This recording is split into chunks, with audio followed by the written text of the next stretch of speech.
15 years. I actually started, I'm a Haitian immigrant. So I actually started with the minimum wage up into senior project management, like a 6-figure salary.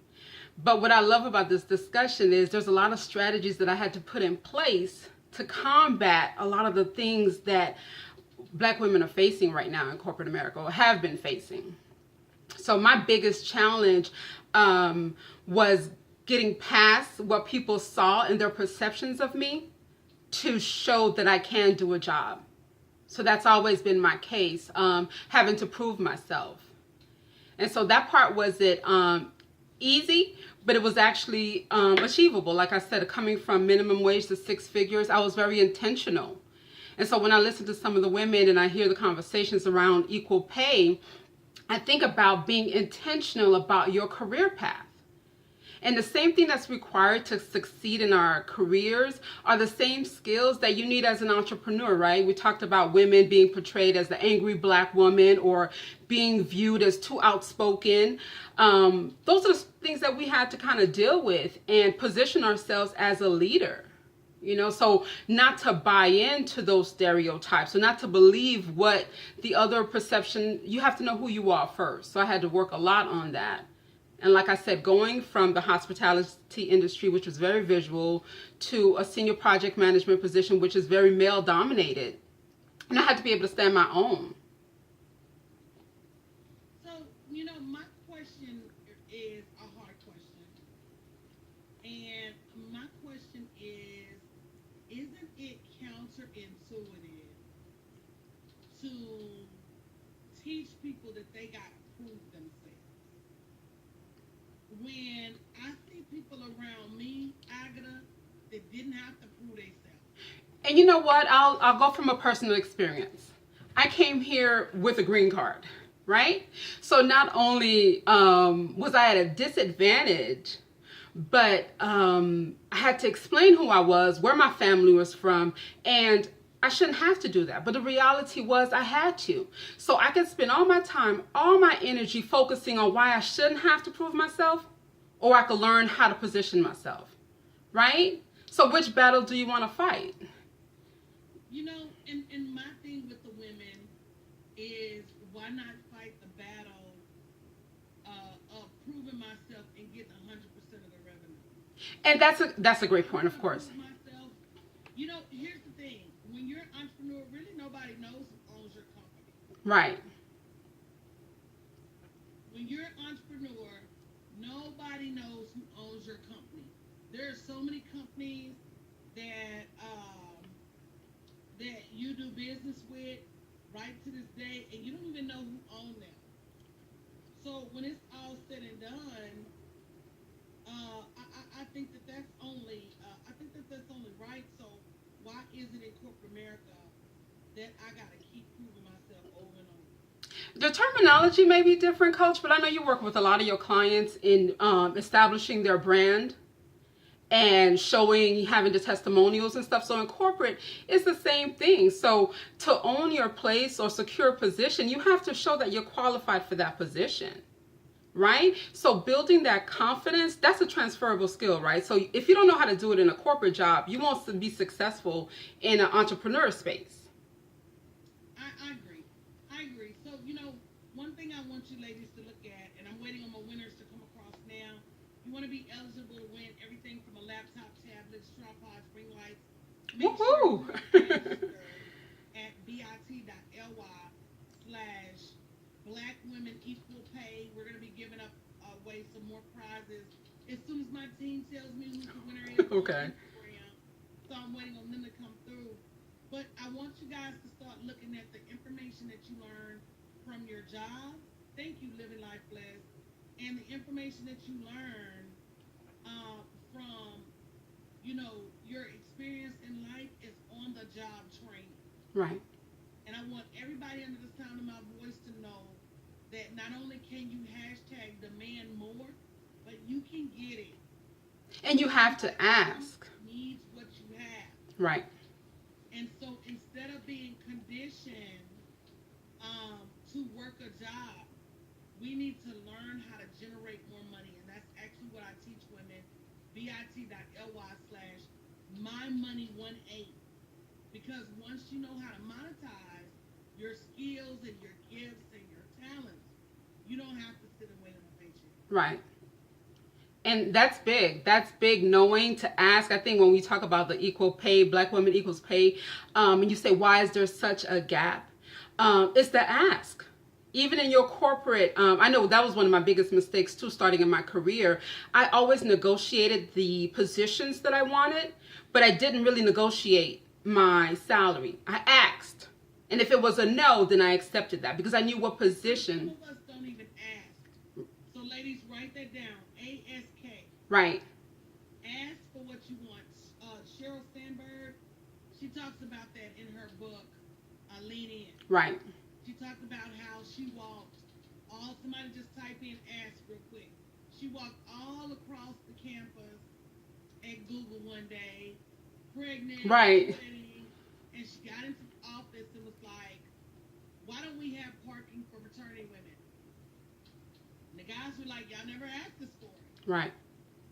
Like, duh, Giselle, you know you won, right? So they were like, oh, well, you never asked us for it. And so you gotta, even the word says you have not because you ask not. And you gotta think about how many things do you have that had you asked for them. And here's the thing too. Ask for them, and if you don't get it, what's wrong with you going to another company? Right. And if you're asking, you're asked one of the key things in negotiating too, right? You have to know what the win-wins are. So if you're negotiating, it's not just a salary. There's other non-monetary compensations that you can get during your interview process, getting hired process, but you have to know what that is. And not only do you have to know what you're asking and what you could kind of negotiate and waver on, but you also need to know what is important for that company, right? What is their pain points? Right. We have to know how to position exactly the revenue as a win-win. And I'll give a free little pointer. One thing like I said, I learned a lot of things now that I can be able to teach. But one of the things I learned about. I love when men jump into the conversation. Okay. Because the men are already there. Okay. Chris Talk said, keep asking till you get it. That's another thing we don't do as women. We don't keep asking until we get it. We ask, and if they say no, then we say okay.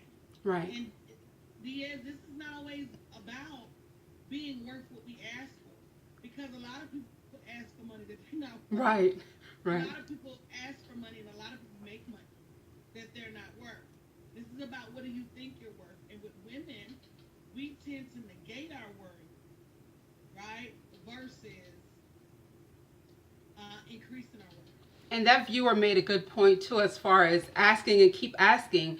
Building your career or knowing that career growth, people think you only negotiated your salary at that interest interview, but you actually have a mid-year point, you have an end-of-year point that you have to control those interviews. You have to control those sessions. So that ask is very strategic, right? So if you went in, like many of us, we didn't know in the beginning to negotiate our salaries, but you have an opportunity, your mid-year review, your end-of-year review, to ask for what you deserve or ask for what you know you're entitled to, and not be afraid of taking risks. That's another thing with our counterparts. They take risk. So if you ask and you get a no, what is your recourse, right? What is your response to that? Be prepared for that. Does that mean you walk away and you apply yourself to another position, or do you need to stay engaged and do something else within that company, right? So not just simply ask, but there's some preliminary work that has to be done before the ask and afterwards.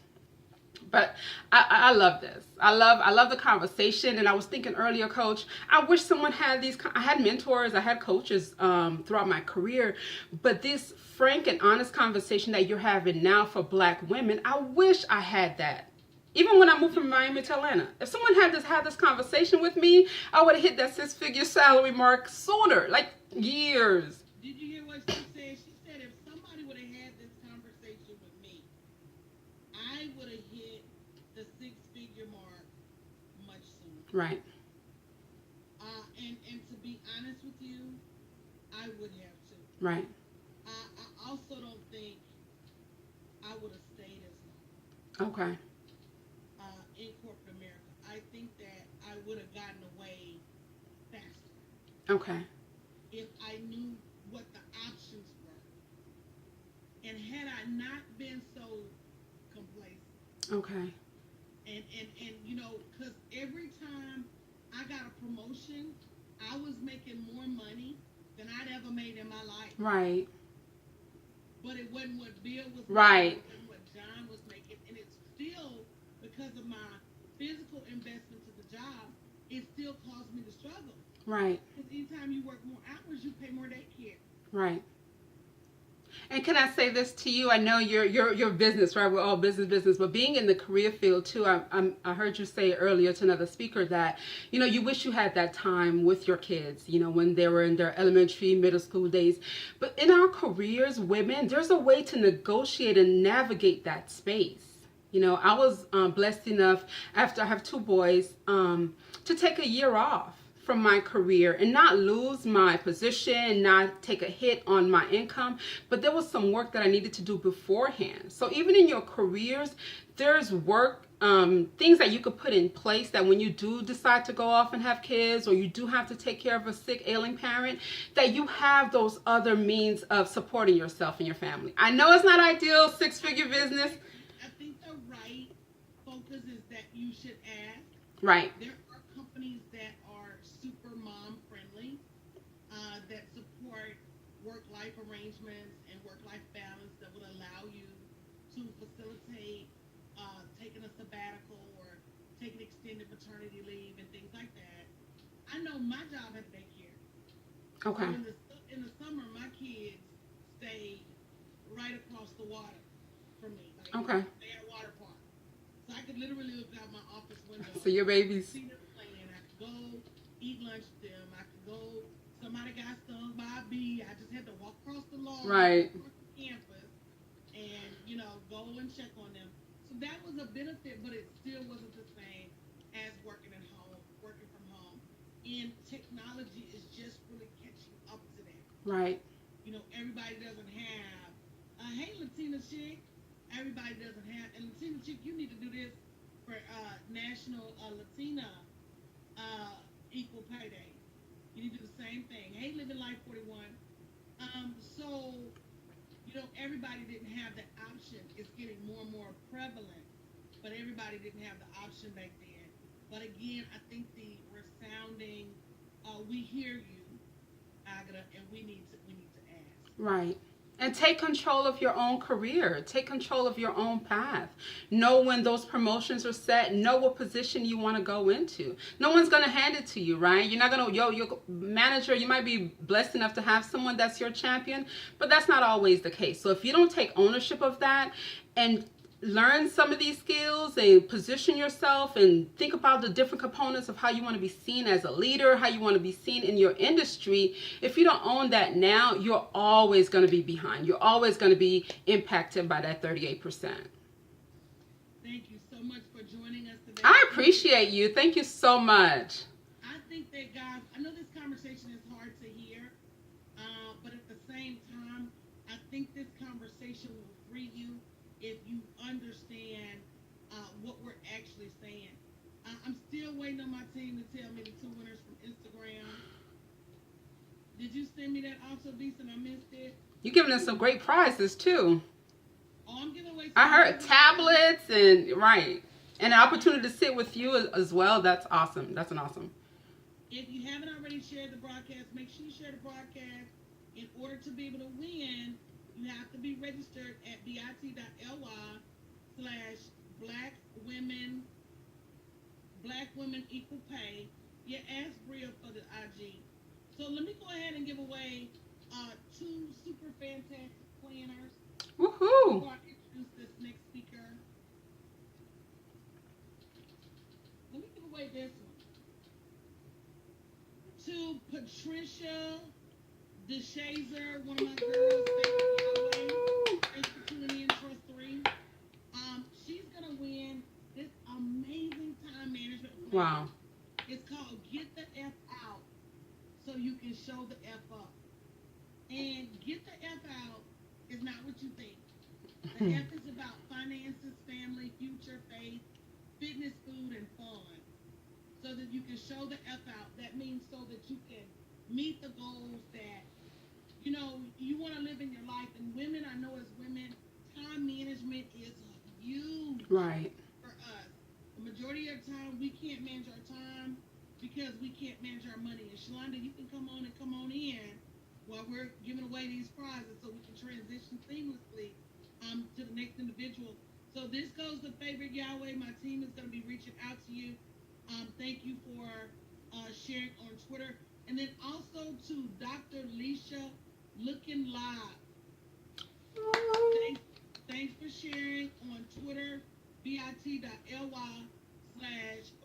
Women Equal Pay in order to be registered to win some of the amazing prizes. That's for anybody under the sound of my voice. Thank you, Agata. You've been amazing. Thank you, Coach. And we're going to introduce our next guest, guys. If you have not shared this broadcast with the hashtag